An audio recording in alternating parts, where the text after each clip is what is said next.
A body of mass m is projected horizontally just above Earth's surface with a velocity u as shown below. If work done by gravity in the motion of the body up to its maximum height from Earth's surface is minus mgr/3, then u is. तो इसमें ये कह रहे हैं, मतलब ऐसा कुछ कहना चाह रहे हैं कि ये अर्थ है और बॉडी को u वेलोसिटी से फेंक दिया हॉरिजॉन्टली, तो ये बॉडी कुछ ऐसे, कुछ इस तरह से आगे जाने की कोशिश करेगी और हो सकता है कि ऐसे आके फिर वापस आ जाए. It is possible. तो ये कह रहे हैं कि यहाँ से लेकर मैक्सिमम हाइट तक पहुँचने में, है ना, जो ग्रेविटी ने वर्क किया वो माइनस mgr/3 किया. अब ग्रेविटी का जो वर्क है, ग्रेविटी तो एक कंजर्वेटिव फोर्स है, तो work done by conservative force should be equal to u initial minus u final. तो work done by conservative force जो कि इन्होंने दे रखा है माइनस mgr/3, ये होगा. अब इनिशियली तो particle is on the surface of the earth, तो पोटेंशियल एनर्जी ग्रेविटेशन के टर्म्स में माइनस mgr होती है और u फाइनल को हम लिख सकते हैं minus mgr upon 1 plus h/r.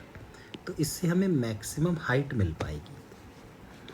तो ये बनेगा माइनस mgr/3.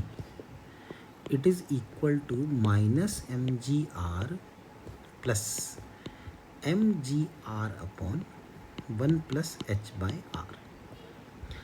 तो अगर हम इस माइनस mgr को उधर ले जाएं तो mgr माइनस mgr/3 ये बनना चाहिए mgr अपॉन 1 प्लस h/r.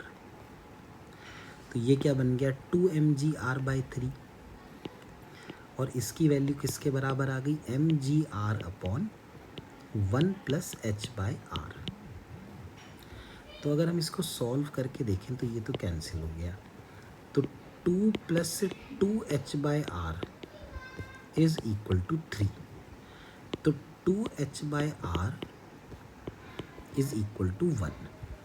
तो h की वैल्यू यहाँ पे बन गई r/2. इससे हमें ये समझ में आया कि ये r/2 हाइट तक गया. अब r/2 हाइट तक गया, यहाँ पे आके मान लो इसकी वेलोसिटी कुछ ऐसे हुई v और फिर ये वापस लौट गया. तो इन्होंने हमसे u पूछा है, तो मुझे इसमें ऐसा लगता है कि मोमेंटम जो है, एंगुलर मोमेंटम, वो भी कंजर्व हो जाएगा. तो अगर हम एंगुलर मोमेंटम को कंजर्व कराने की सोचें, अब h तो हमें मिल चुका है, कितना है h r/2.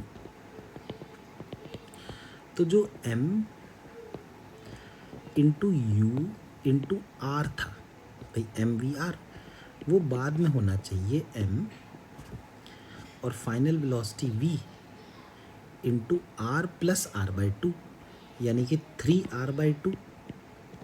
तो इससे हमें v की वैल्यू मिल गई 2u/3, यानी कि फाइनली जो वेलोसिटी होगी वो ज़ीरो नहीं होगी, वो होगी 2u/3. तो अब हम एनर्जी कंजर्व कराते हैं. शुरुआत में एनर्जी थी minus g small m capital M by r. Kinetic energy थी हाफ m/u². बाद में minus g small m capital M upon r plus r/2 यानी 3r/2 और प्लस हाफ m, और कितनी वेलोसिटी आई थी फाइनल वेलोसिटी जो आई थी वो 2u/3 आई थी. तो 2u/3 का स्क्वायर. तो ये कितना आना चाहिए देखते हैं भाई. Minus g small m capital M upon r plus half m/u²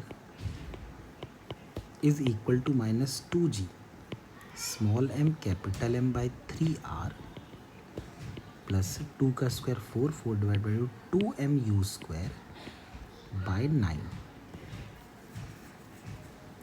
तो अगर मैं हाफ mu स्क्वायर लिखूं और माइनस कर दूं 2mu स्क्वायर बाई 9, तो ये इक्वल टू आएगा g small m capital M by r minus 2g small m capital M by 3r।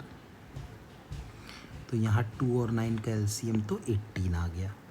तो 9 माइनस 4 यानी 5, यही आएगा ना, 2 9 ज़ा और 9 2 ज़ा तो 4, तो 9 minus 4 it is equal to G small m capital M by 3r, क्योंकि 3 एलसीएम आ जाएगा। अब ये कैंसिल हो गया, तो यहाँ 6 आ गया, एक m से m कट गया, तो u स्क्वायर आया 6g capital M upon 5r, यानी u आ गया under root 6g capital M upon 5r। इसको यदि हम स्मॉल g के टर्म्स में लिखना चाहते हैं तो 6/5 g इंटू कैपिटल R। तो this should be the answer.